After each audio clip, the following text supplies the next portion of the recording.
Merci à vous d'être là pour cette soirée de rencontres littéraires autour du roman d'Antoine Biot et de l'accompagnement musical de Tess. Vous l'avez compris, cette soirée est consacrée à Bob Dylan, une figure qui nous passionne probablement les uns et les autres, soit parce que sa musique nous touche, soit parce que son parcours nous interroge. Et c'est probablement l'objet de nos discussions de ce soir, de nos échanges avec Antoine Biot et Esther Lenman. Alors j'ai bien compris Esther, on va faire ça très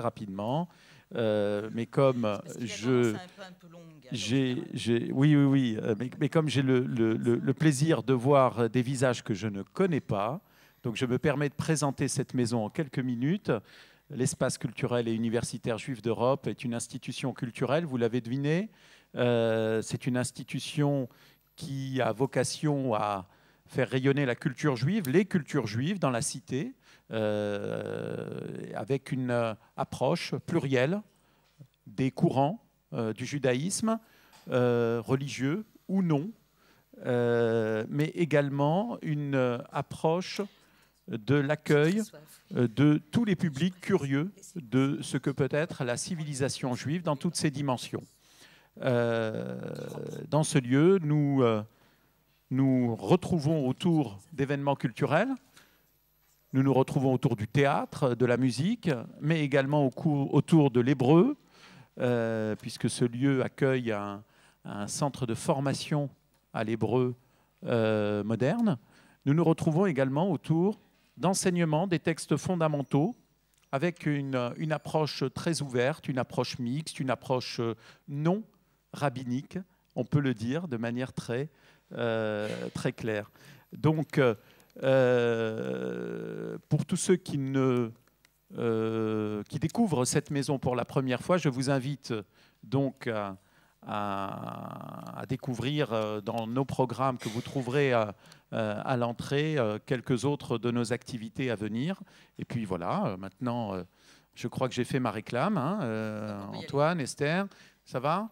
Bon. Très bien, je vous laisse donc avec Esther Lenman et je termine par remercier Antoine Biot et Tess d'être là avec nous ce soir. Puisqu'on est en petit comité, on va commencer tout de suite. Et je vais poser une question à la salle. Prix Nobel de littérature, j'imagine que vous êtes tous des fans plus ou moins de Bob Dylan. Est-ce que c'est normal qu'il ait eu le prix Nobel de littérature ? Oui ? Bon, est-ce qu'on ne peut pas dire que les Nobel ont utilisé la notoriété de Dylan au lieu de prendre un auteur qui aurait bénéficié du prix pour être plus connu, plus lu, eux, ils ont utilisé la notoriété de Dylan. Quel est votre avis sur la question, si avis vous avez ? Oui, moi je pense que c'était mérité, ça ne vous étonnera pas. Mais je pense que c'était mérité, mais pour des raisons peut-être qui ne sont pas forcément liées à la musique. Je pense que Dylan s'inscrit dans un courant littéraire américain, qui est le courant de la Beat Generation. Sans doute que si Allen Ginsberg n'avait pas été mort, Allen Ginsberg aurait eu le prix Nobel de littérature pour sa contribution à cette école de la Beat Generation. Il restait Dylan, il n'y en a pas beaucoup d'autres qui restent. Incontestablement, il a été une sorte de figure de proue de ce mouvement. À ce titre-là, il méritait d'être honoré. Maintenant, il y en a d'autres auxquels on aurait pu penser. Alors je sais qu'il suffit de regarder dans la tête des gens, il y a d'autres noms qui arrivent, Leonard Cohen, etc. Maintenant, il faut savoir d'abord que ce n'est pas la première fois que le prix Nobel décerne un Nobel à quelqu'un qui n'est pas véritablement seulement un écrivain. C'est déjà le cas de Dario Fo, qui a quand même trouvé le moyen de mourir d'ailleurs le jour même où Dylan a reçu son prix Nobel, ce qui donnait une sorte de passage. Donc voilà, donc c'est pas la première fois que... C'est pas assez fort. Pardon.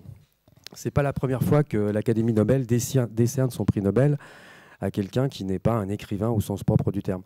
Maintenant, est-ce que la littérature n'appartient qu'aux écrivains ? C'est une question. Moi, je ne suis pas absolument persuadé qu'on doive y répondre par l'affirmative. Bon, alors, puisqu'on est lancé dans le vif du sujet, je vous présente. Donc, en fait, les deux micros qu'on a là, ils ne servent à rien. Le mien, il marche. Bah alors, non, vous n'avez pas. Ah bah oui. Ah oui. D'accord. Bon, ok. Vous allez prendre celui-là parce que je ne peux pas vous mettre sur le mien. Je vous présente votre invité, Antoine Billaud, qui fait partie de ces gens qui ont plusieurs vies. Vous savez, la plupart des gens, vous, moi, enfin, vous, je ne sais pas, mais moi, j'ai 24 heures par jour, j'ai besoin de dormir. Lui, non, visiblement, il a 48 heures par jour au moins, puisqu'il est universitaire, il est économiste, il est prof, et son hobby, c'est l'écriture. Il écrit des romans. Alors, quand je vous dis son hobby, c'est l'écriture, il en est quand même au 9e. C'est pas comme s'il en écrivait un une fois de temps en temps. Ils font partie, il y a des gens comme ça. Hein, il y a des gens qui sont hyper actifs, qui ont besoin de faire des choses tout le temps. Donc, ce soir, c'est le romancier que nous recevons pour un livre qui a attiré mon attention. Donc, l'année prochaine à New York, Dylan avant Dylan. C'est-à-dire, d'où vient Bob Dylan ? Ou plutôt Robert Zimmerman. Quelles sont ses origines, quel est le terreau dont est sorti ce personnage, cet auteur, ce symbole de l'Amérique. Donc c'est ça l'interrogation de ce livre, et c'est de ça que je voudrais vous parler. Votre première rencontre avec la musique de Dylan, Antoine Billaud? C'est assez simple, donc j'avais 12 ans, c'était lors des cadeaux à Noël, et mon frère m'a offert le premier album de composition de Dylan, qui est The Freewheelin'. Qui est The Freewheelin', en roue libre. Oui. Et voilà, donc ça a été. Donc j'avais 12 ans, j'ai écouté ça et j'ai immédiatement été saisi, voilà, par la voix. Cette voix, je ne comprenais pas forcément ce qu'il racontait, mais la voix m'a saisi immédiatement, et elle m'a plus véritablement lâché depuis. Et donc, ce que vous avez fait après, vous avez pris une guitare, vous avez dit, je vais essayer d'apprendre de la guitare. Vous avez pris un dico, vous avez essayé de comprendre les textes. Ouais, ça a été plus simple que ça. Alors, j'ai pris une guitare, j'ai appris à jouer de la guitare. J'ai commencé à ânonner sans comprendre un certain nombre de chansons de Dylan, jusqu'à ce que, comme je faisais de l'anglais au lycée, je finisse par comprendre aussi un certain nombre de choses que je ne comprenais pas avant. Et puis voilà, petit à petit, au fur et à mesure que les albums sortaient, je m'amusais avec ma guitare à reproduire ce qui se passait dans les albums. Et donc, je l'ai suivi tout au long. J'étais devenu assez monomaniaque. C'est-à-dire qu'en gros, je ne savais jouer quasiment que du Dylan. Puis ça reste vrai. Et voilà. Vous étiez à Dijon à l'époque, c'est ça? Non, vous étiez déjà je suis né à Dijon, mais j'ai jamais vraiment vécu à Dijon. D'accord, mais vous étiez en province quelque part. J'ai passé la moitié de mon temps en province et la moitié à Paris. Et, non, mais ma question c'était, est-ce qu'il y avait tout un groupe d'adolescents qui s'étaient mis à jouer du Dylan? Vous aviez des potes? C'était quelque chose qu'on partageait? Ou c'était vraiment un truc que vous faisiez chez vous, dans votre chambre? Moi, quand je commence donc à rencontrer Dylan, c'est donc la deuxième moitié des années 70. C'est plus le grand Dylan des années 60 jusqu'aux années 66. Donc Dylan était déjà assez contesté, entre guillemets. Puis il y avait un certain nombre d'autres gloires qui se promenaient et qui faisaient des choses assez proches, Neil Young, etc. Enfin, des gens comme ça. Donc il n'y avait pas véritablement de dévotion particulière du milieu dans lequel je me trouvais à propos de Dylan. Il y avait effectivement des gens qui aimaient bien. En général, les gens qui jouaient de la guitare savaient toujours jouer une ou deux chansons de Dylan. Mais il n'y avait pas une obsession dylanienne en France. Dylan n'a jamais eu en France une cote aussi grande que ça peut être le cas, par exemple, en Italie ou en Allemagne. Une dernière question, vous avez mentionné Leonard Cohen tout à l'heure. Pour vous, c'est les deux facettes d'une même pièce, ça n'a rien à voir. À l'époque, personne n'avait entendu parler de Leonard Cohen en France. Non, ça n'a pas rien à voir, ça contestablement, c'est lié. D'abord, c'est lié pour une raison simple, c'est que Leonard Cohen passe à la chanson grâce ou à cause, je ne sais pas trop, de Dylan, et non pas l'inverse. Donc c'est en écoutant Dylan que Leonard Cohen se dit qu'après tout, la poésie c'est bien, mais que peut-être qu'il y a une façon de la transmettre de manière différente en passant par la chanson. Ensuite, si, ils ont des liens. D'abord, ils avaient infiniment de respect l'un pour l'autre, même s'il y a une anecdote relativement drôle, puisque un jour, Dylan a dit, il se rencontre avec Cohen, et il dit à Cohen, ce qui était un hommage, en ce qui concerne l'écriture de chansons, t'es vraiment le numéro 1. Et là, Cohen est un peu surpris, parce qu'en général, Dylan n'est pas très modeste, et Dylan ajoute immédiatement, moi, je suis le numéro 0. Donc voilà. Mais ils ont un lien, ils s'appréciaient beaucoup. Il y a des centaines d'anecdotes sur la façon qu'ils avaient d'écrire. Je pense qu'effectivement, Dylan est quelqu'un de plus rapide que Cohen, c'est-à-dire que le temps que passait Cohen à écrire ses chansons est sans comparaison avec Dylan. Et puis par ailleurs, il y a une chose qui existe quand même chez Dylan, qui existe moins chez Cohen, qui est une inventivité musicale qu'on aura un peu de mal à retrouver chez Cohen. Quand même. Dylan, l'écriture, c'est de l'ordre de l'inspiration. Hein. On a l'impression que ça le traverse. Enfin, c'est l'impression qu'il donne aussi. Oui, c'est l'impression qu'il donne, c'est ce qu'il répète dans les interviews. C'est en partie vrai et c'est en partie faux. Il y a des choses qu'on voit dans le film de Don't Look Back de Penn Baker, on le voit, il y a du bruit autour, tout le monde est en train de chanter, de parler, etc. Puis on le voit qu'il tape sur sa machine des textes. Alors ce qui est vrai, c'est que l'un comme l'autre écrivait le texte avant de faire la musique. Ce qui change considérablement les choses, et en particulier dans la musique rock en général, les gens procèdent de manière inverse. Donc eux, ils écrivaient d'abord les textes et ensuite ils mettaient de la musique dessus. C'est une des raisons pour lesquelles Dylan, qui a une connaissance de la folk music, c'est-à-dire de toutes ces chansons traditionnelles américaines, quand il n'avait pas forcément d'inspiration personnelle, il allait piquer une vieille mélodie qui n'appartenait à personne, puisque ça appartenait au folk song, et à partir de cette vieille mélodie, il plaquait ça sur ce qu'il avait écrit et il faisait son propre produit. La plupart des chansons qu'on va entendre ce soir sont des chansons qui, en fait, mélodiquement, renvoient à des chansons traditionnelles du folk song qui n'ont pas de compositeur connu. Ben, merci pour le lien. Je vous présente Tess, qui est venue pour nous amener l'univers de Dylan, l'univers musical de Dylan. Qu'est-ce que vous allez nous jouer, Tess? Je vais interpréter 4 de ces chansons. Et la première, c'est quoi? On n'a pas les films, mais je vais faire It's All Over Now, Baby Blue. Et ensuite, il y aura Girl from North Country, Times Are Changing. Enfin, la structure, si vous voulez, c'est que Tess va jouer une chanson, Antoine Billou va vous lire un extrait de son livre, on va parler un peu, je vais vous faire intervenir si vous le voulez bien, et puis on va recommencer le même circuit. Donc, à vous, Tess.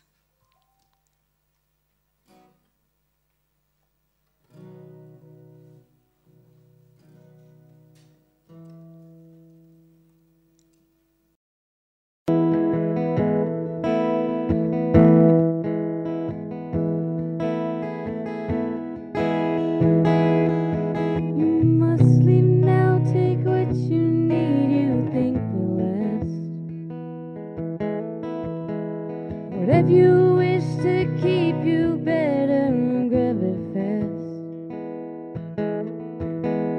He understands you're orphan with his gun, crying like a fire in the sun. Look out, the saints are coming through.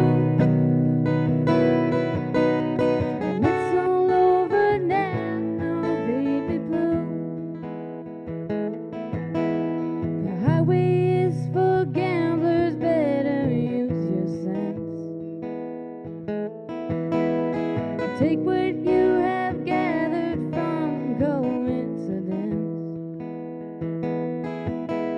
An empty-handed painter from the streets is drawing crazy patterns on your sheets. This guy too is falling under you. And it's all over now.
stepping stones behind something calls for you.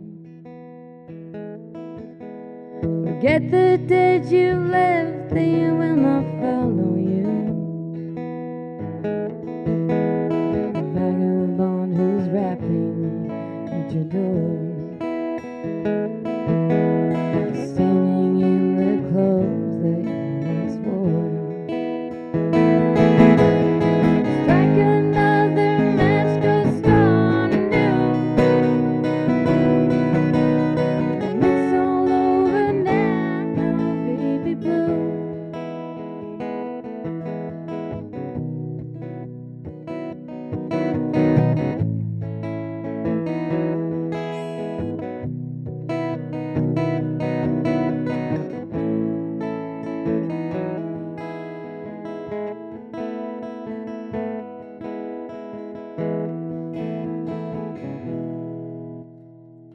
Merci.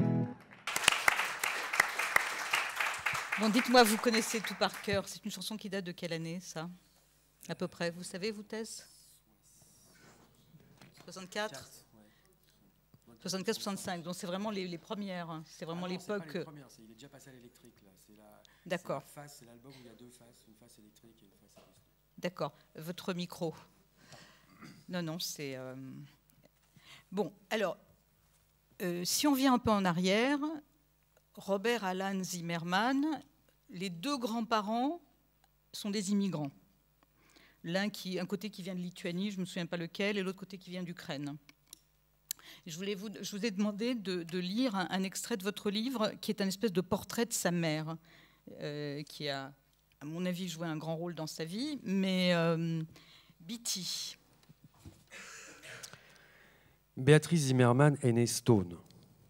En réalité, il s'agit là d'une usurpation d'identité, ou plutôt d'une dissimulation, certes légale, et sans doute opportune dans le contexte d'une Amérique béjaune qui, en 1915, s'essayait encore au métissage en se lavant les mains dans l'eau du baptistère national, le melting pot célébré par leur dramaturge Israël Zangwill, après qu'elle s'était toutefois assurée que le doigt d'aucun Indien ni d'aucun Africain n'y trempait trop ouvertement.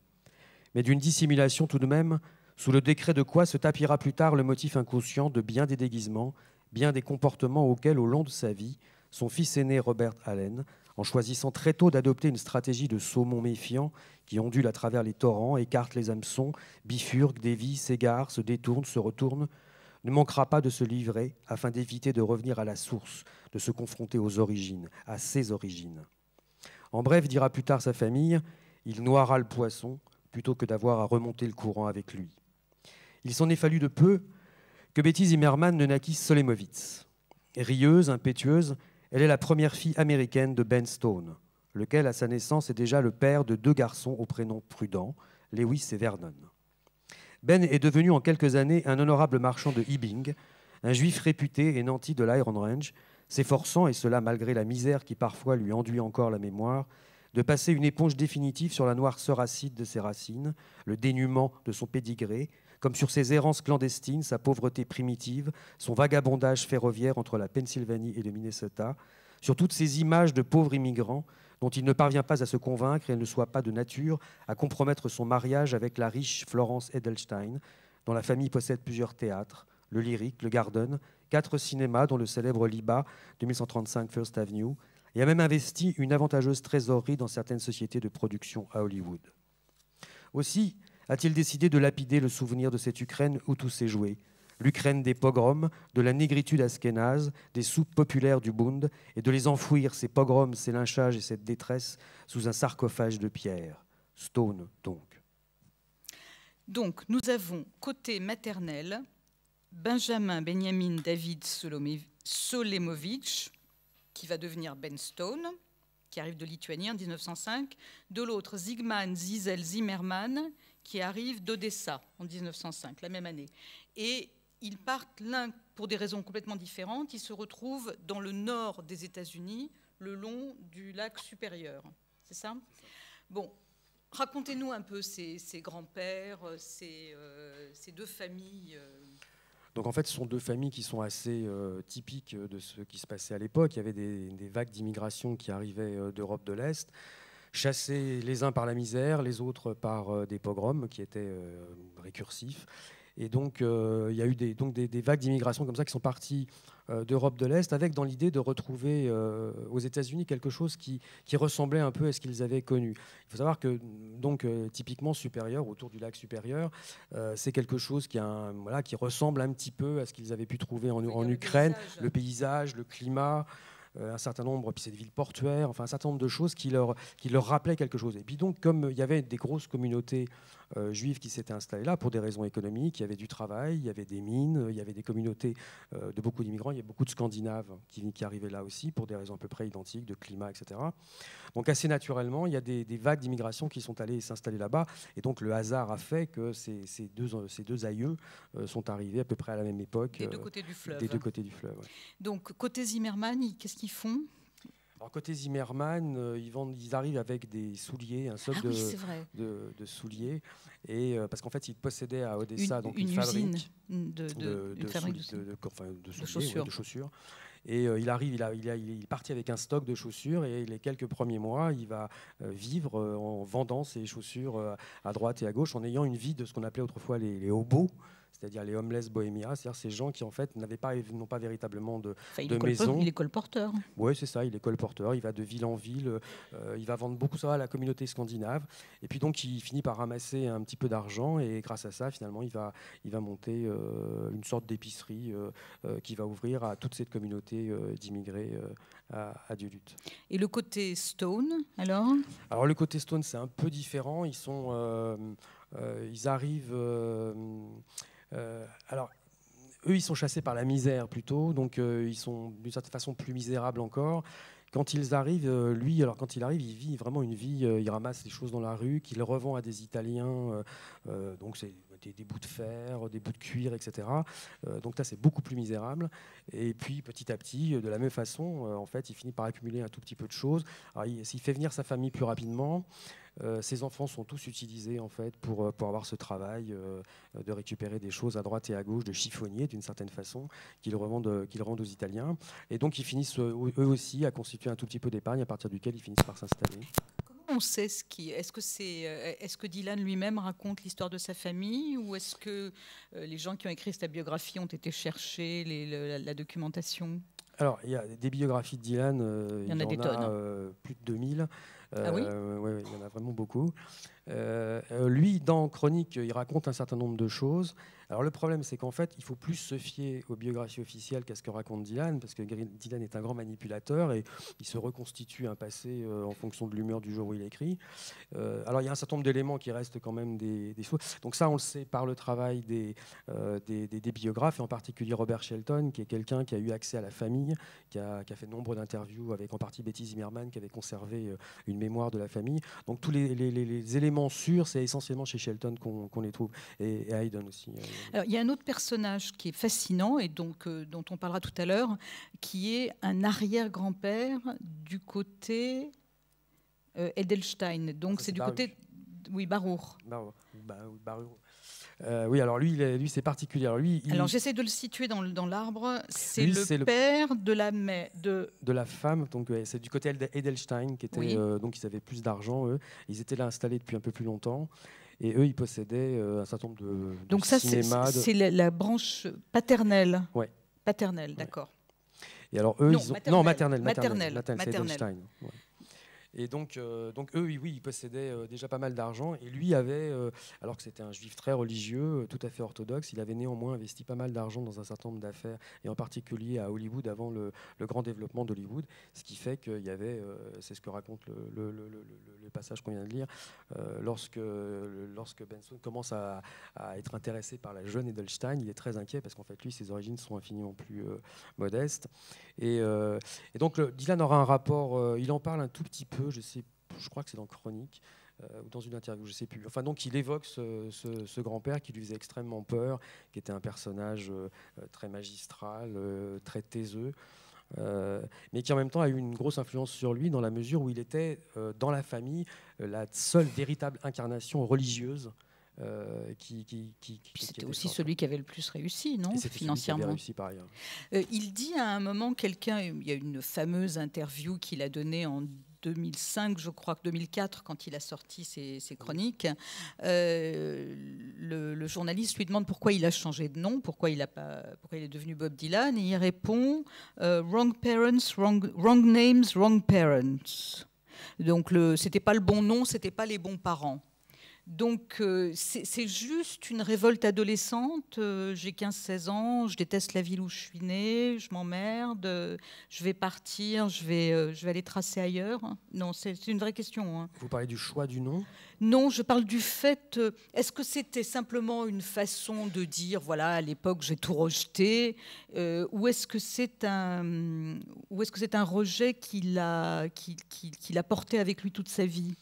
Il a dit plusieurs fois qu'il avait la sensation d'avoir hérité d'un destin et qu'au départ, il y avait quelque chose qui n'allait pas, c'est-à-dire que son destin n'était pas compatible avec le milieu, et en particulier son père, c'est-à-dire une existence de petits bourgeois dans une toute petite ville de province américaine, avec pas beaucoup d'ambition, etc.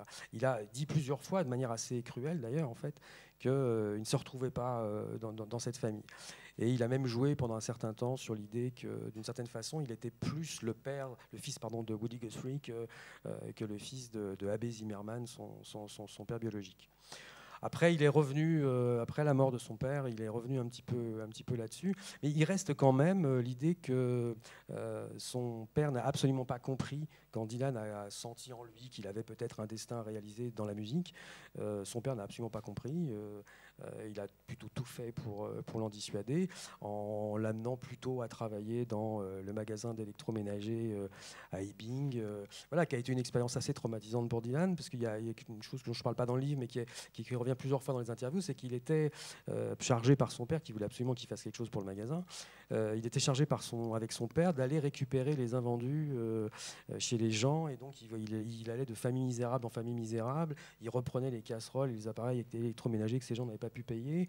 Et ça, c'est une expérience qui, je crois, est extrêmement fondatrice, au moins pour un certain aspect politique de Dylan. Et il voyait donc son père faire ces choses-là, et en même temps, lui, il était en train d'acquérir cette culture de la folk song via Woody Guthrie.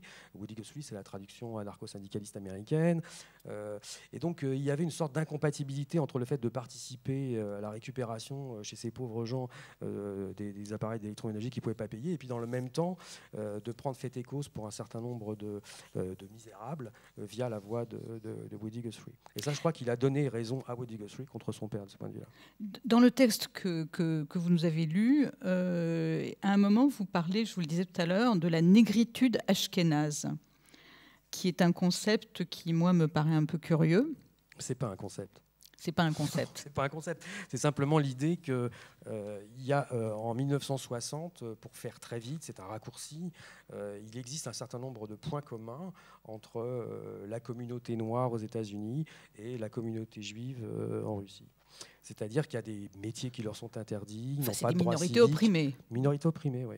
Et donc c'est un raccourci par rapport à l'Amérique dans laquelle ils se trouvent. Étant entendu que Dylan a eu très rapidement un tropisme black, c'est-à-dire qu'en réalité, il est d'abord attiré par le blues en fait, avant le folk. Et je crois que s'il avait pu changer quelque chose quand il avait 14-15 ans, il serait devenu noir. Mais en même temps, vous dites qu'il revendiquait Woody Guthrie pour son père. Woody Guthrie, c'est vraiment une tradition blanche. Oui, mais ça vient après. Tradition ça vient après, parce que contrairement à ce qu'on croit, Dylan a commencé d'abord par le rock. Parce que il y a cette vieille histoire, c'est un chanteur de folk, etc. Puis après, il électrise son folk et il devient chanteur de rock. Non, en réalité, au tout départ, il est chanteur de rock. Et en fait, il a une idole, c'est pas Woody Guthrie, c'est Little Richard. Donc, Little Richard, c'est un black qui s'excite sur son piano très fort, mais ça n'a rien à voir avec Woody Guthrie. Et il commence son premier rapport à la musique, c'est via Little Richard, et pas Woody Guthrie. Woody Guthrie, ça viendra ensuite. Bon, on reviendra dessus. Tess, qu'est-ce que vous nous avez préparé ? C'est une chanson qui a été écrite pour Echo Hellström, qui est sans doute le premier amour de Bob Dylan qui vient de mourir. Alors, vous me redites le titre parce que moi, je n'ai pas compris. La fille du Nord. Pardon ? D'accord. Pierre Delanoë. Nous avons de vrais spécialistes dans cette salle.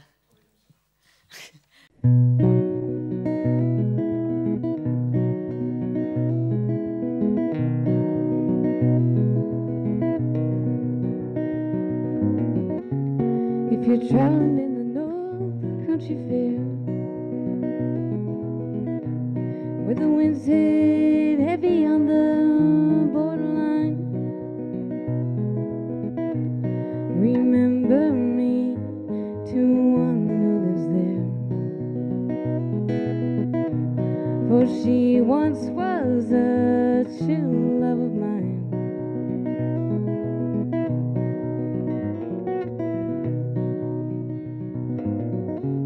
If you go when the snowflakes storm, when the rivers freeze and summer ends, please see for me she's wearing coat so warm to keep her from the howling wind.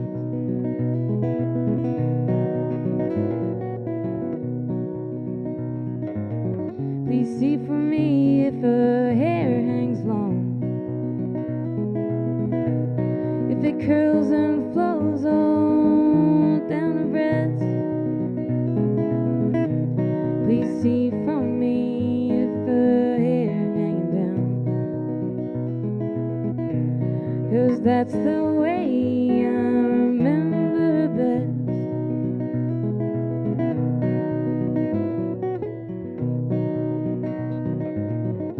I'm wondering if she remembers me at all.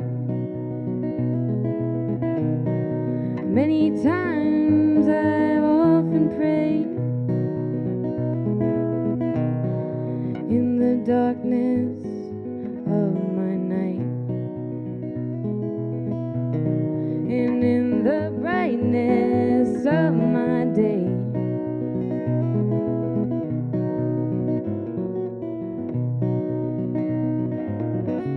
So if you're traveling in the North Country Fair, where the winds hit heavy on the borderline, remember me to one who lives there, for she once was a true love of mine.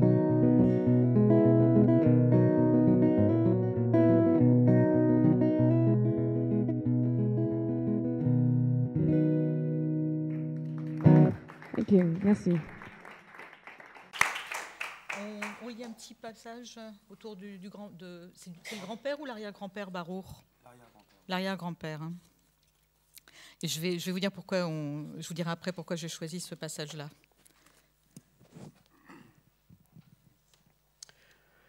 Vous dites Barour. Oui. Barour est de notoriété familiale d'une nature taiseuse, économe jusqu'à la sévérité. Il ne parle jamais, garde la bouche close, sauf lorsque, penché sur son talmud d'études, il remue les lèvres afin d'épouser en sourdine les nuances de la langue hébraïque à travers quoi s'expriment ses prières. Au-dessus de cette proue émaciée qui est au milieu de son visage comme une émeute carnée, ses yeux noirs, étroits, sont pareils à des animaux en hibernation, immobiles quoique palpitants par intermittence, tellement immobiles que les paupières plissées en rides charnues ont fini par s'affaisser sur eux tels des rideaux de théâtre sur une scène déserte où l'on aurait abandonné des accessoires désormais inutiles, tellement palpitants qu'on les imagine non sans inquiétude d'une vigilance de prédateur. Barour fait un signe paresseux de sa longue main blanche, un signe royal d'une certaine façon, pour désigner à Robert Allen le siège voisin du sien. « Viens t'asseoir près de moi. » L'adolescent hésite puis obéit avec, sur ses traits poupins, une espèce de gravité qui n'est pas sans séduire Barour. Passent de longues minutes avant que ce dernier se décide à rompre le silence. Combien de choses, d'après toi, peut-on apprendre d'un enfant? 1, 10, 100? Robert Allen hausse les épaules sans répondre, se renfrogne dans le fauteuil. Pourquoi la projection ne commence-t-elle pas? On peut apprendre 3 choses d'un enfant, reprend Barour, sans attacher d'importance à l'attitude maussade de son arrière-petit-fils. C'est du moins ce que prétendait Rabbi Dov Ber, le Méguide de Mézérich, un célèbre maître hassidique du XVIIIe siècle qui parcourait les chemins de la Galicie en invitant les gens à venir écouter son enseignement. Un prédicateur, quoi.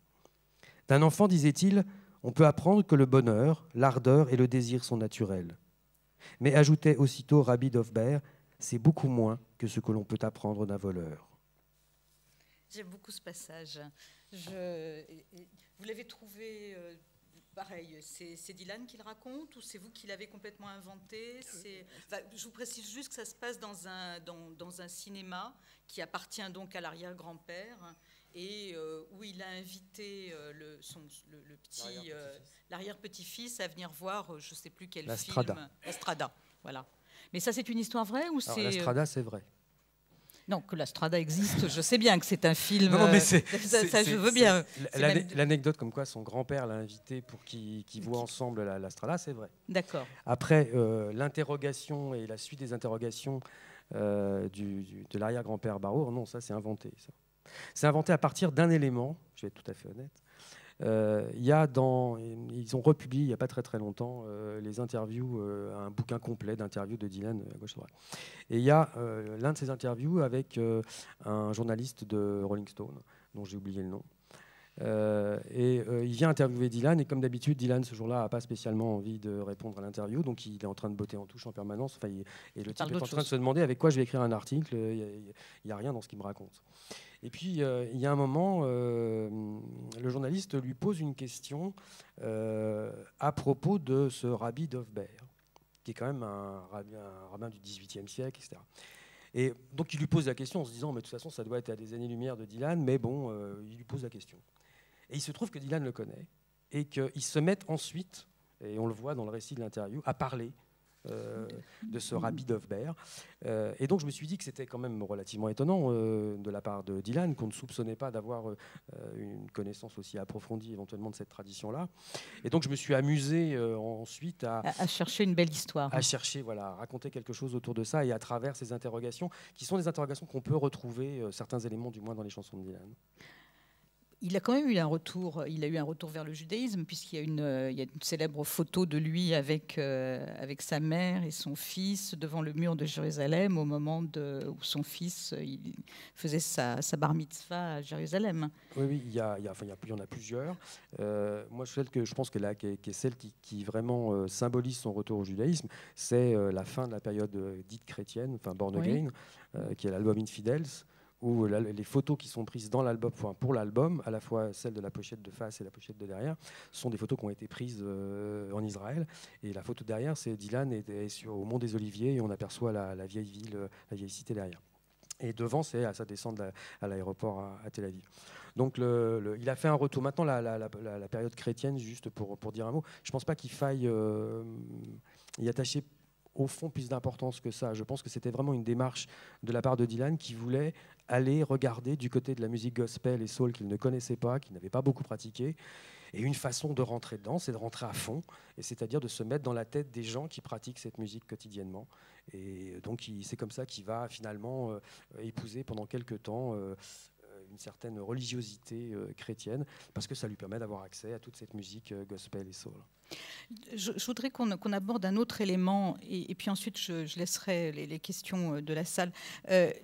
Avant ce livre sur Dylan, puisque vous écrivez vos bouquins par cycle, et que ce cycle-là est consacré à l'identité, donc vous m'expliquiez quand on préparait cette rencontre que vous avez commencé par Maurice Barrès, ensuite vous êtes passé à Léon Blum, et que Dylan est le dernier élément. Donc si on compare Blum et Dylan, il y a évidemment, en tout cas, je pense que pour vous c'est important, le fait que Dylan, c'est une famille d'immigrants juifs qui, en 3 générations, est acceptée. Vous diriez peut-être intégrée, moi je dirais plutôt acceptée. Alors que clairement, Blum, c'est un épisode, c'est une période un peu particulière de l'histoire de France, mais c'est le rejet de l'étranger par la communauté française. En fait, ce que j'avais en tête implicitement, c'était que Blum est d'une certaine manière l'incarnation d'un certain modèle d'intégration, et Dylan est l'incarnation d'un autre modèle d'intégration, qui est le modèle plutôt anglo-saxon et plutôt américain. Et j'ai été extrêmement frappé au moment où Dylan a reçu son prix Nobel, de voir dans la presse américaine, dans des journaux comme le Washington Post, le New York Times, qui sont des journaux qui sont des institutions dans le monde culturel américain, voir ces journaux écrire noir sur blanc que Dylan était un père de la nation américaine. Je ne suis pas absolument convaincu. Vous ne voyez pas la presse française dire de Modiano qu'il est un père de la nation française? Non, alors ça s'y prête peut-être pas autant, mais je n'arrive pas à imaginer, quelle que soit l'origine d'un immigrant, qu'après 3 générations, le modèle d'assimilation ou d'intégration européen et français en particulier soit capable de faire d'un enfant arrivé uniquement après 3 générations un père de cette nation. Bon, enfin, la réponse facile à vous donner, c'est qu'aux États-Unis, à part les Native Indians, à part les Indiens, ils sont tous des enfants d'immigrants. D'accord, mais ça explique éventuellement pourquoi ça se passe comme ça. Mmh. C'est pas simplement la description de la chose, c'est simplement sans doute que le fait que ce soit une nation qui se soit constituée à partir de l'immigration fait qu'effectivement ce modèle a permis ce genre de choses. Et sans doute que comme nous ne sommes pas le produit de ces immigrations répétées, nous n'avons pas le même système. Ça, je suis d'accord. C'est une explication, j'en suis absolument d'accord. Mais force est de la constater néanmoins. Et vous êtes en train de dire que dans le monde d'aujourd'hui, il faut qu'on se pose des questions sur le modèle français de non-intégration, sous les difficultés du modèle français à intégrer. C'est ça votre interrogation? Là, ça va au-delà de ce que j'ai écrit. Oui. Mais si on va au-delà de ce que j'ai écrit, oui, je suis assez convaincu que quand on prend le parcours de Dylan, c'est un parcours d'effort d'intégration, tout en ne perdant pas ses racines. Mais attendez, vous disiez tout à l'heure qu'il a rejeté violemment ce père qui voulait... Les parents étaient dans un modèle d'intégration. Oui, mais lui aussi. En quoi? Je croyais qu'il était c'est le rebelle, l'autorité parentale, l'autorité dans la famille, c'est une chose. Le rapport aux racines, c'en est une autre. On peut parfaitement être en contradiction éventuelle avec la discipline, l'autorité du père, et pour autant ne pas rejeter les racines qui sont les vôtres. Donc ce sont 2 choses différentes. Je pense qu'il a été, comme des tas de gamins, en rébellion par rapport à l'autorité d'un père en qui il ne voyait pas forcément ce qu'il avait envie de voir. Il le trouvait sans doute pas à la hauteur de son ambition. Et puis pour autant, il était néanmoins porteur d'un certain nombre de choses. Il a dit et répété tout au long de sa carrière que, par exemple, la Bible était le livre qu'il lisait le plus. Il y a des références dans toutes ses chansons, autant que chez Leonard Cohen. Elles sont plus cachées, mais elles y sont, au texte de la tradition juive. Donc mais vous parliez d'intégration. Vous parlez d'intégration américaine, là. Oui, mais justement, ce phénomène d'intégration à l'américaine permet à la fois de préserver éventuellement ses racines, et plus que ça, en fait, d'en irriguer éventuellement des productions qui vont finalement apparaître comme des productions de cette nation qui a été la nation d'accueil. Ça me paraît être un mode, un système qui me semble fonctionner peut-être un peu mieux que d'autres systèmes, effectivement, qui ont une autre histoire. Il y a des raisons pour expliquer tout ça. Mais quand on compare ces 2 choses, alors on ne va pas faire une théorie à partir de 2 points, mais néanmoins, force est de constater que si on prend Bloom et Dylan comme des personnages emblématiques de systèmes d'intégration, oui, il faut peut-être se poser des questions. Il y en a un qui a été déporté et l'autre qui est prix Nobel, quoi, en gros. Oui. Pour raccourcir un peu. Bon, Tess, allons-y. Qu'est-ce que vous allez nous jouer là? Je vais jouer The Times They're Changing. Juste un petit commentaire, juste pour dire que c'est sans doute, parce que le Dylan politique, c'est une des choses qui m'agace prodigieusement. Et alors celle-là, il se trouve qu'on peut considérer peut-être que c'est une chanson politique, mais il y en a extrêmement peu chez Dylan.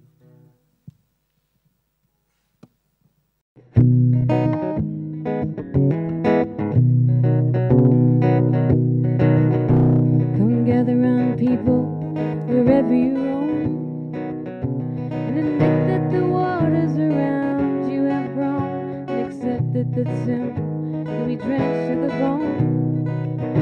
If your time to you is worth saving, then you better start swimming or you'll sink like a stone. For the times they are changing.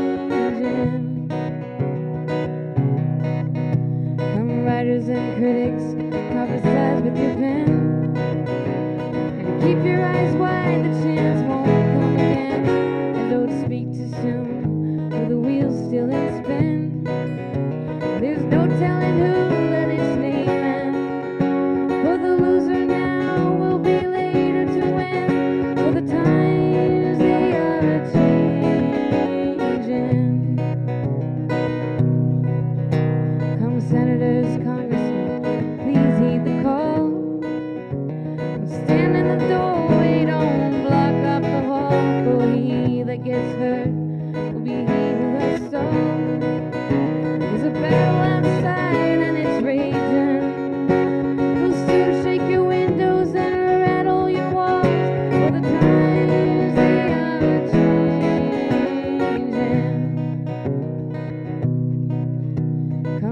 mothers and fathers throughout the land. Don't criticize what you can't understand. Your sons and your daughters are beyond your command. The old road is rapidly aging. Please get out the new one if you can. Lend your hand for the times they are changing.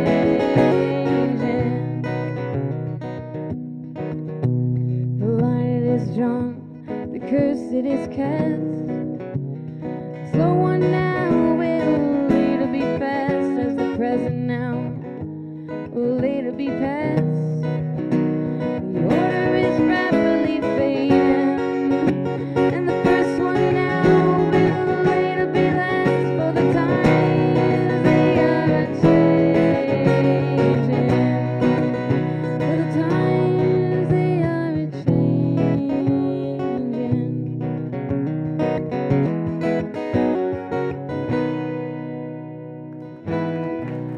Merci. À vous. Questions? Questions? Commentaires? Bah oui, on a un problème de micro, je sais. Bah les questions seront sans micro, c'est pas grave. Allez-y, monsieur. Allez-y. Oui, non, simplement sur la période chrétienne, ça m'a intéressé ce que vous avez dit. Vous avez un peu anticipé. D'abord, je voudrais dire que le livre est formidable, mais vous l'avez peut-être lu. Vraiment, je suis admiratif des recherches que vous avez faites, notamment sur les deux familles paternelle et maternelle, parce que, en dehors de l'aspect romancé et agréable à lire du roman, vous avez vraiment travaillé, enfin ça se voit. Donc vraiment, je voulais encore vous féliciter. Alors, sur la période chrétienne, vous avez dit que Dylan était très manipulateur. Je suis complètement d'accord avec ça. Il a sorti parfois des disques qui n'étaient pas très bons, il le faisait exprès pour un peu dégoûter ses fans, self-portrait, je passe là-dessus. Il y a beaucoup de gens qui disent aujourd'hui, enfin j'ai lu ça, une théorie, ça m'a surpris, qui disent qu'en fait il n'a jamais vraiment été chrétien, que c'était une sorte de jeu de sa part, un fake, comme on dit maintenant. En fait c'était la musique surtout, c'est un peu ce que vous avez dit, hein. Donc c'est pour ça que je voulais rebondir là-dessus. Alors c'est vrai qu'en même temps, à l'époque il donnait les concerts, il avait même une croix, je crois, autour du cou. Il semblerait qu'on l'ait vu un ou deux concerts avec ça, il faisait des déclarations. Il parlait beaucoup, il avait ses trois chanteuses gospel, dont une avec laquelle il avait un enfant, je crois. Enfin, bref. Et ils avaient déjà vu dans la tournée de 78, je ne sais pas si c'était les mêmes, ou peu importe. Oui, c'était les mêmes, bon, Lightning King, bref. Et donc voilà, il y a beaucoup de gens qui disent qu'en fait, c'était également pour désorienter ses fans, je ne sais pas si le terme vous convient, ou pas, mais qu'en fait, il n'a jamais été réellement chrétien. La meilleure preuve, c'est qu'en 84, c'est ce que vous disiez, il est revenu. Qu'est-ce que vous en pensez? Enfin, moi, je suis assez d'accord avec l'idée que, alors, que c'est une manipulation. Maintenant, au moment où il passe, où il devient, enfin, il sort le premier album, Slow Train Coming, qui est son premier album considéré comme chrétien. Il fait courir une espèce de bruit, une histoire complètement invraisemblable. Pendant un concert à Seattle, il y a quelqu'un qui balance une croix sur la scène. Il ramasse la croix, il ne sait pas trop ce que c'est, en fait, il la met dans sa poche. Là. Il retourne à l'hôtel après le concert, il tâte ses poches, il sort le truc, et Jésus-Christ descendrait dans la chambre d'hôtel. Pardon? Jésus-Christ, oui, dans la chambre d'hôtel. Voilà. Il a une visite dans sa chambre. Voilà. Et à partir de ce moment-là, c'est une révélation, donc forcément, il devient chrétien. Bon, enfin, tous ceux qui connaissent Dylan, par définition, savent très bien que c'est un truc complètement... Enfin, ça fait partie des espèces de choses avec lesquelles il aime beaucoup jouer et beaucoup s'amuser. Donc, il ne faut pas y attacher plus d'importance que ça. Moi, je reste absolument persuadé, parce que si on prend... et même si on regarde même après, en fait, tout le parcours musical de Dylan est une sorte d'étude assez systématique des différents genres musicaux américains, de la musique populaire américaine. Ça commence avec le folk song, ça va après vers une espèce de rock américain, qui va donner après des avatars type rock FM, etc. Ensuite, on passe... à la période born again, entre guillemets, à du gospel et de la soul. Enfin, on revient à une espèce de rock intermédiaire. Tout ça se termine dans le genre type N.A.L.E., ce qu'il fait en ce moment, qui est une espèce de genre hybride jazz, puisqu'il a fait 4 albums même de reprises de chansons de Frank Sinatra. Donc tout ça pour dire qu'en fait, il fait ça presque comme un scientifique. Il y a un panorama musical américain, et il va voir dans chacun des compartiments successivement. Donc je crois que c'est l'explication pour le gospel. Il a fait évoluer, il a changé la musique américaine. Alors il a créé une espèce de genre qu'on appelle le folk rock, Mais ça, bon, je crois qu'aujourd'hui, après, c'est très très difficile de savoir. Je pense que son influence en termes d'écriture est infiniment plus importante de ce point de vue-là que sa contribution originale musicale. Parce qu'en fait, il n'a pas créé un genre. Ce qu'il a fait, c'est qu'à chaque fois, il a dylanisé un genre.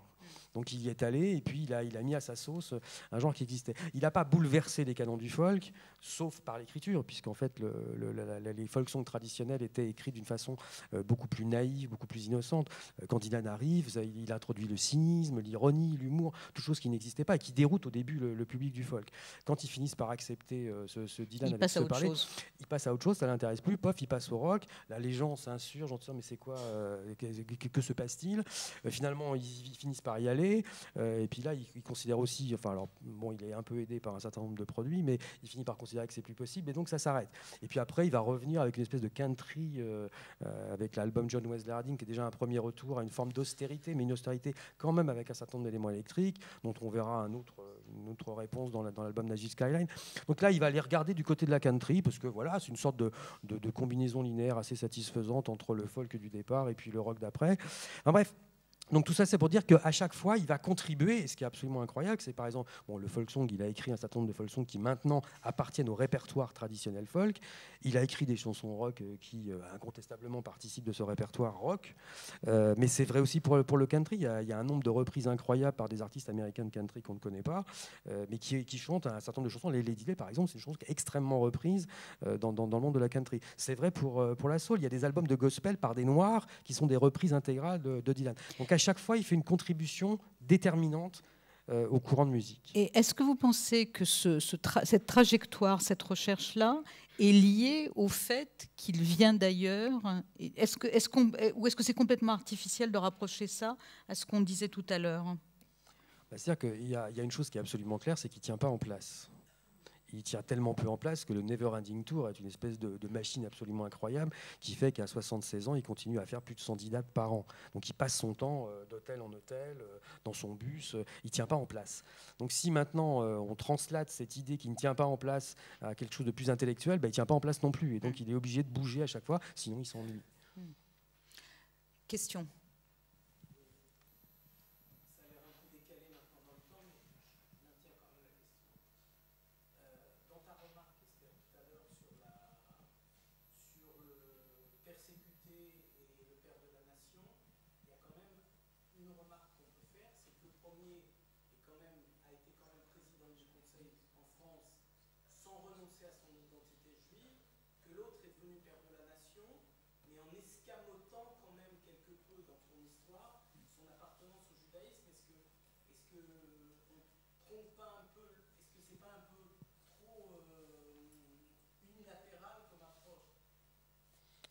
Non, moi, je ne suis pas trop d'accord avec le rapport que vous faites. Je pense que effectivement, Léon Blum est devenu président du Conseil.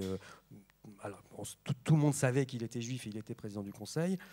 Mais Dylan est devenu un père de la nation avec dans son œuvre un nombre de références bien plus important que dans les discours de Léon Blum à la tradition juive.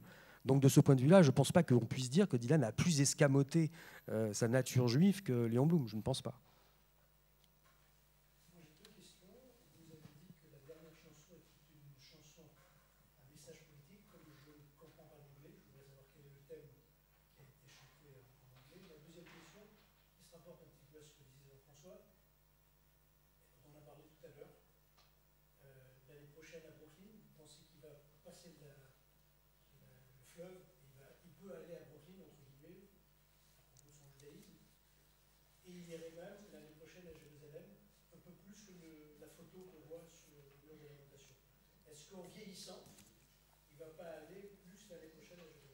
Alors, je vais répondre.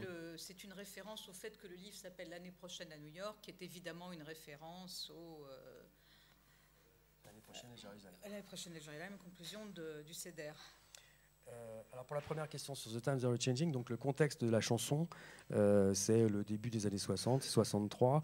Dans les campus américains, ça commence à bouger, puisqu'en fait ça va commencer bien avant. Nous, on a attendu 68 pour s'y mettre, mais là-bas, ça avait commencé plus tôt. Et il y avait un certain nombre de mouvements qui étaient en train de naître, qui étaient en gros des mouvements à l'encontre de tout ce qui représentait l'autorité. Et dans la chanson, Dylan, il va prendre, comme il le fait très souvent d'ailleurs, couplet par couplet, un certain nombre de représentations de cette autorité. Donc il y a les parents, il y a les journalistes, il y a les écrivains. Et à chaque fois, il leur dit, faites attention, vous êtes dans une certaine position, mais vous comprenez rien de ce qui se passe. Et il est en train de se passer quelque chose, et vous allez finir par comprendre qu'il se passe quelque chose. Donc faites attention, là où vous êtes, l'autorité que vous incarnez, elle est très fortement menacée. Ça, c'est la chanson. Donc, elle est politique au sens où ça a accompagné un certain nombre de choses qui se passaient sur les campus à ce moment-là. Mais encore une fois, c'est pas une chanson militante. C'est éventuellement une chanson politique, mais c'est pas une chanson militante. Sur la deuxième question, alors je me souviens plus de l'année, donc j'ai peur de dire une bêtise. Il y a eu un moment. Alors je crois que c'est à la fin des années 70, dans les années 80, je ne sais plus trop. Mais peut-être que, comme vous en savez autant que moi, peut-être que vous pourrez me préciser les choses. Il y a eu un moment où Dylan a fait une tentative d'installation en Israël. Ah bon ? Ouais. Et donc il a pris contact avec un kibbutz en demandant à visiter le kibbutz, etc. Et en envisageant éventuellement de s'installer là. Le problème, c'est que dans le kibbutz en question, il y avait un certain nombre de règles, comme dans les kibbutz traditionnels, et que ces règles lui semblaient assez incompatibles avec son statut de star rock qui vit sur un rythme un peu particulier, etc. Et donc, il a essayé de négocier avec la direction du kibbutz le fait qu'on aménage quelque chose pour lui, et ça ne s'est pas fait. C'est plus son aspect sioniste que son aspect judaïque. Alors, sur l'aspect judaïque, il est revenu. Maintenant, il est revenu. Là, il écrit de moins en moins. Il vieillit, donc son dernier album de contribution originale est quand même déjà un peu ancien. Donc, c'est assez difficile de voir dans l'album Tempeste, qui doit être le dernier. Il est assez difficile de voir dans cet album un retour plus dense vers le judaïsme. C'est pas clair. Encore une fois, vous savez, dans sa vie personnelle, c'est mon personnage d'Isaac Lagdem, il est devenu le juif errant, en fait. Il passe son temps à errer.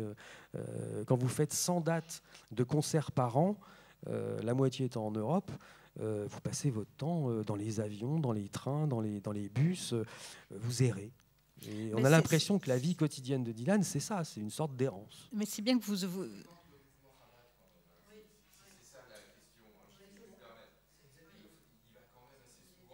Assez souvent. Il y va de temps en temps. Quand il est là, il y va. Oui. Avec Stanton, oui, mais c'est... Oui. Oui. Oui, c'est vrai. Il a même des contacts avec un grand frère à Lyon, en France. Ça, je sais pas. Bon, avant de terminer, vous allez voir, on vous a préparé quelque chose pour la fin. Vous mentionnez ce personnage d'Isaac Lakedem, qui est, vous verrez quand vous lirez le livre, qui est la représentation du juif errant. J'imagine que c'est aussi un peu une représentation christique, un petit peu, mais enfin... Moins christique que celle du juif errant. Celui qui se promène à la fois dans le temps et dans l'espace sans contrainte. Et que vous avez été chercher dans un... j'ai oublié Alexandre Dumas. Alexandre un texte non terminé. Non terminé, non publié d'Alexandre Dumas. Et que, donc voilà, c'est simplement pour vous dire que dans ce livre, vous trouverez du couscous, des trucs ashkénazes, un petit peu de machin bien français. Donc il a été, enfin vous verrez, il y a ce personnage qui apparaît à des moments et vous mettez un petit moment à comprendre que non, c'est pas le même que vous retrouvez d'un chapitre à l'autre. En fait, si, c'est le même. Oui, bien sûr, puisque le juif errant est éternel, bien sûr. Bon, alors on vous a préparé, enfin, ils vous ont préparé, pour terminer, une petite confiserie musicale. Allez-y. Mais maintenant, j'ai honte, parce que maintenant, je vous ai entendu jouer et chanter, c'est oui, terrible. C'est pas grave.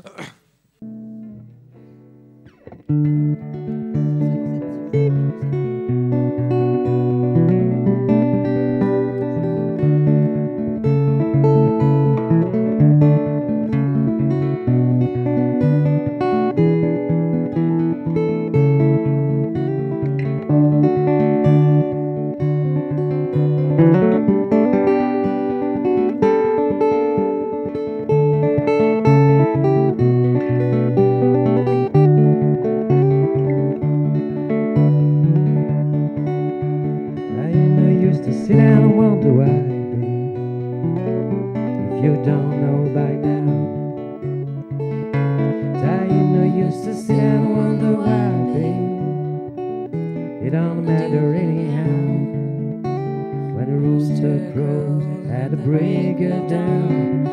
Look out your window and have begun. You're the reason I'm traveling on. Don't think twice, it's alright.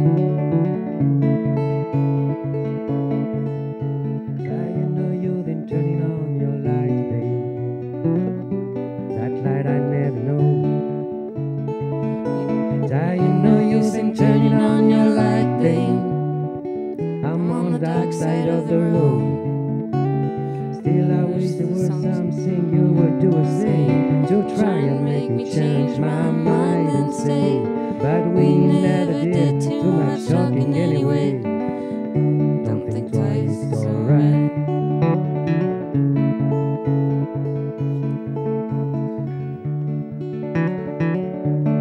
You know you're then counting out my name, girl, like you never did before.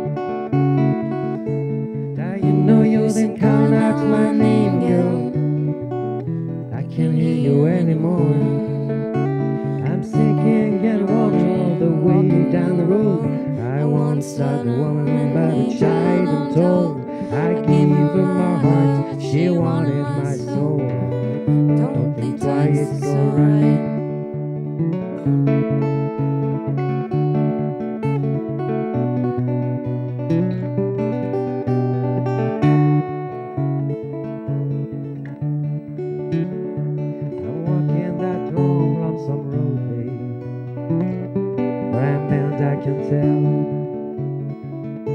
But goodbye's too good a word, babe. So I'll just say fare thee well. Diane says you treated me unkind. You could have done better, but I don't mind. You're just kind of wasting my precious time. Don't think twice, it's alright.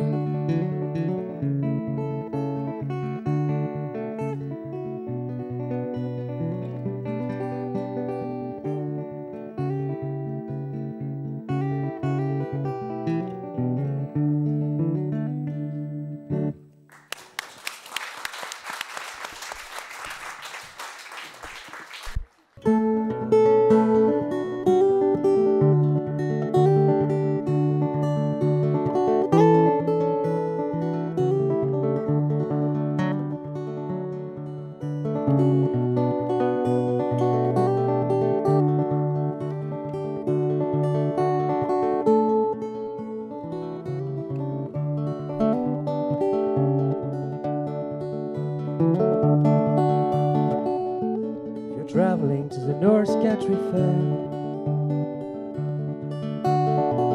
where the winds it's heavy on the borderline.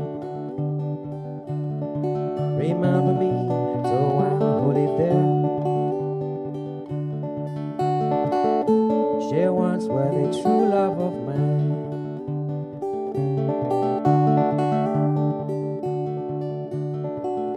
But if you go when a snowflake's torn, freeze and summer ends,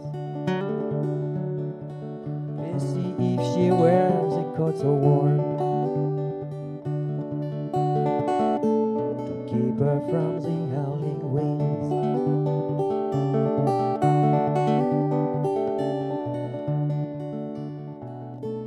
See for me if her hair is hanging long, if it rolls and flows all down the breast. See for me if her hair is hanging long, and the way I remember her best.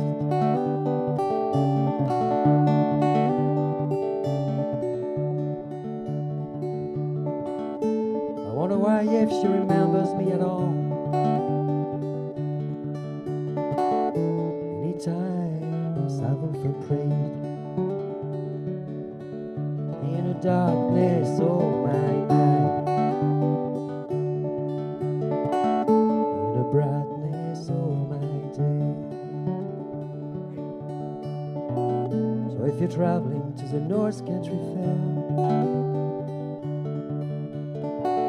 where the winds it's heavy on the borderline, remember me, so I'll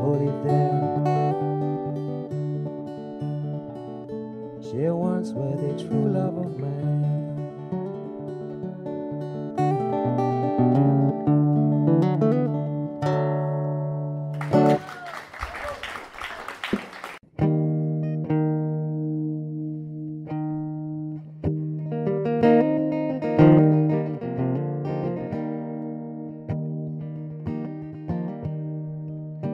I'm out here 1,000 miles from my home,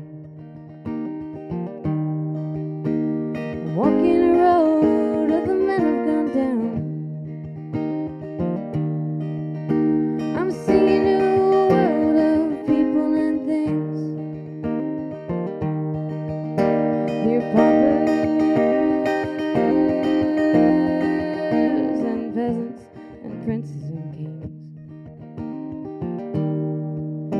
Hey, hey, what do you get through? I wrote in a song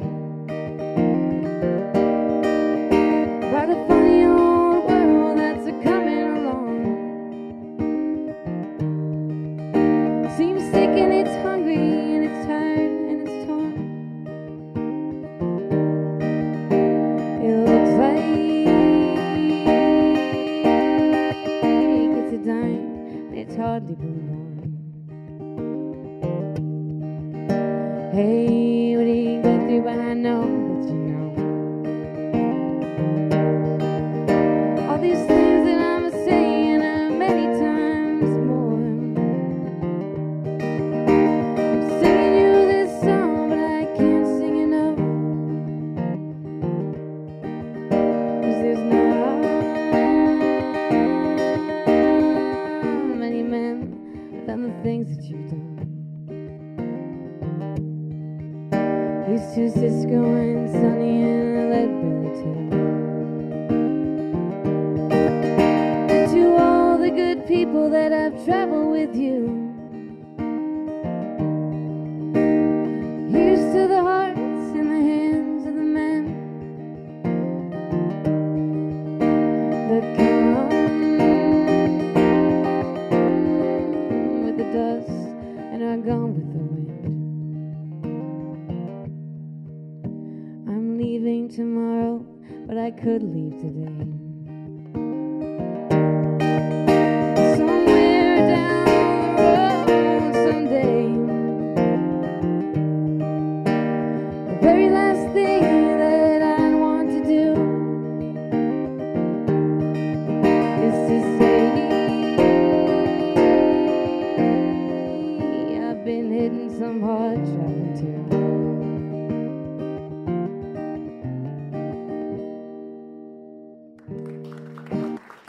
Merci, merci beaucoup. Dans un instant, on a rendez-vous à côté. Il y a de quoi se rafraîchir. J'allais dire il y a un verre, mais non, parce que il n'y a pas d'alcool, quoi. Mais il y a de quoi se rafraîchir. Mais avant de partir, je voudrais que vous nous racontiez une histoire que vous racontez dans votre livre. En fait, Dylan a rencontré Woody Guthrie. Oui, oui, quand il... Au culot. Oui. Il est rentré... Donc il savait, il avait appris, parce que toute la communauté folk savait que Woody Guthrie souffrait de la chorée d'Huntington et qu'à ce titre-là, il était... Il souffrait de quoi? La chorée d'Huntington. Huntington. C'est une maladie des nerfs dégénérative qui en fait il finit par bloquer les muscles, etc. Et donc il était hospitalisé et à l'époque c'était plus ou moins dans des hôpitaux psychiatriques que les gens étaient hospitalisés. Donc il était hospitalisé dans un hôpital du New Jersey et il apprend donc que Guthrie est là. Donc il y va. Et il arrive d'abord à New York et en fait j'ai un peu changé les choses. En fait, il d'abord arrive à New York et après il est allé à l'hôpital. Donc j'ai voulu pour le bouquin qu'il aille directement à l'hôpital, mais c'est pas vrai. Et mais c'est quand même, je crois que c'est la première semaine où il arrive à New York, il va voir Woody Guthrie et donc qu'il ne connaît ni d'Adam, que la famille ne connaît pas, il fait pas partie de la liste des gens qui ont le droit de rentrer. Et donc il va forcer la porte et il va finir par effectivement rentrer dans la chambre de Woody Guthrie. Il est venu avec sa guitare. Et il va commencer il connaît tout le catalogue de Woody Guthrie par cœur, plus que Woody Guthrie lui-même. Et donc Woody Guthrie va rentrer dans une espèce de jeu, parce qu'à cette époque-là, il va encore suffisamment bien pour être capable de lui dire et celle-là. Donc il lui donne des titres de chansons Et Dylan se transforme en jukebox et il se met à chanter, ça dure des heures. Et il y a des gens qui viennent, la femme de Woody Guthrie qui arrive, etc. Et qui voit cette espèce de gamin, parce qu'en fait il a l'air particulièrement poupon, il a 18 ans mais il a l'air d'en avoir 14, et qui connaît tout le catalogue de Woody Guthrie par cœur, qui chante avec la voix d'un vieux mineur de 50 ans. Donc tout ça, voilà, ça fait partie du truc. Alors au départ, il se méfie un peu. En fait, la femme Marjorie de Woody Guthrie se méfie un peu en se disant que c'est sans doute quelqu'un qui va vouloir exploiter la notoriété de Woody Guthrie. Et puis en fait, il se passe un truc réel entre. Enfin, il semblerait que tous les témoignages le disent. Il s'est passé un truc entre Woody Guthrie et Dylan, et donc il lui passe quelque chose. Et voilà, donc c'est une belle histoire de passage de relais entre guillemets entre Guthrie et Dylan. J'ai lu quelque part une citation. Où apparemment Dylan demande à Woody Guthrie un conseil sur l'écriture, et Guthrie lui dit t'inquiète pas pour l'écriture, commence par apprendre à chanter. Au début de la carrière de Dylan, ça a été le gros problème, c'est qu'en fait beaucoup de gens, et y compris quand Dylan passe la première audition chez CBS, l'histoire voudrait qu'il est dans un studio et il y a quelqu'un qui passe à côté, le directeur de CBS, je crois, qui dit mais c'est quoi ce type qui est en train de cette espèce de scie et donc c'est hors de question qu'il fasse voilà sa carrière, c'est pas possible. Et donc il faudra pas tant de temps que ça, mais enfin il faudra quand même 1 an ou 2. Oui, puis lui aussi, je pense qu'il va... Parce que tout le milieu folk américain à Greenwich, il y a un certain nombre d'endroits où il passait tous les soirs. Au début, Dylan, il était à la limite de payer pour pouvoir passer. Après, ça bascule un tout petit peu. On le paie, mais quasiment rien. Et puis, finalement, donc, il finit par s'inscrire dans le paysage. Par ailleurs, il faut être honnête aussi, il a pas mal grappillé chez les uns et chez les autres. Il y a une anecdote célèbre avec Dave Van Ronk... parce qu'en fait, ce que faisaient les chanteurs folk à l'époque, c'était de faire des arrangements particuliers sur des chansons traditionnelles. Et donc, quand ils avaient un arrangement qui tenait un peu la route, on les remarquait pour l'arrangement en question. Et c'est le cas d'un arrangement de Dave Van Ronk sur The House of the Rising Sun. Et donc, Dylan pique l'arrangement à Dave Van Ronk. Et entre-temps, il signe le premier contrat avec CBS pour un album qui est en fait un album de chansons traditionnelles. Il y a une seule chanson de lui, qui est Song to Woody, justement. Mais en dehors de ça, c'est des chansons traditionnelles. Et donc, il va enregistrer en studio l'album. Et puis, 3 jours après, il croise Dave Van Ronk dans un café à Greenwich. Et Dave Van Ronk dit je vais moi-même la chanson House of the Rising Sun, je vais la signer pour etc.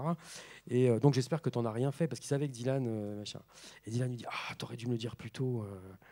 Et en fait il l'avait prêté 3 jours avant. Voilà. Et après, Dave Van Ronk s'est vengé parce qu'en fait les Kings ont repris l'arrangement que Dylan a fait après sans le demander à Dylan. Donc après Dave Van Ronk a dit à Dylan t'as vu, j'ai été vengé en fait. Donc voilà. Donc vous savez que si vous avez la moindre question sur Dylan, sur Leonard Cohen, je vous donnerai son email, vous pouvez lui envoyer. En attendant, vous avez droit à des chips et un verre de coca. Merci. Merci.